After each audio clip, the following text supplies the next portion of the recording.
Владата и Царовска остануваат сами за новата нацрт концепција за основно образование, но како мува да не ги лази, промени ќе имало, промени кои ќе значат укинување на историјата како предмет и спојување со уште два други предмети. Речиси никој од експертската јавност не даде поддршка за проектот на Министерката за образование.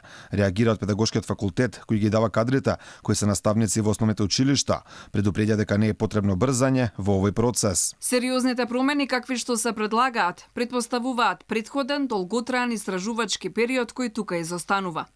Решенијата понудени во нацрт концепцијата не се засновани на прецизна идентификација на вистинските проблеми и предизвици во основното образование. Реагира и од филозофскиот факултет, од таму велат дека нема докази дека ваквиот пристап ќе го зголеми квалитетот на образованието. Нацрт верзијата содржи методолошки и дидактички недоследности и решенија кои не соодветствуваат на воспитно-образовната и општествената реалност во државата.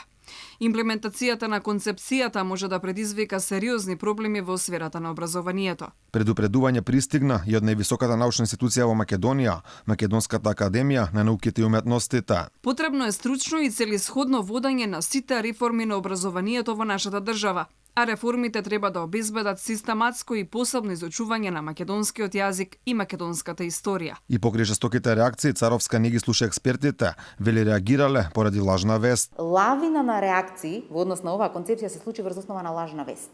Тоа укажува дека малку сме спремни да препознаеме што значи лажна вест и да ја едноставно споредиме и да видиме дали тоа кое што ни се нуди и пласира може да не однесе во погрешна насока. Се огласи и професори од Природно-математичкиот факултет кои ги држат предметите методика. Јасно и порача на министерката Царовска дека нагли промени во образованието ќе бидат непродуктивни и штетни.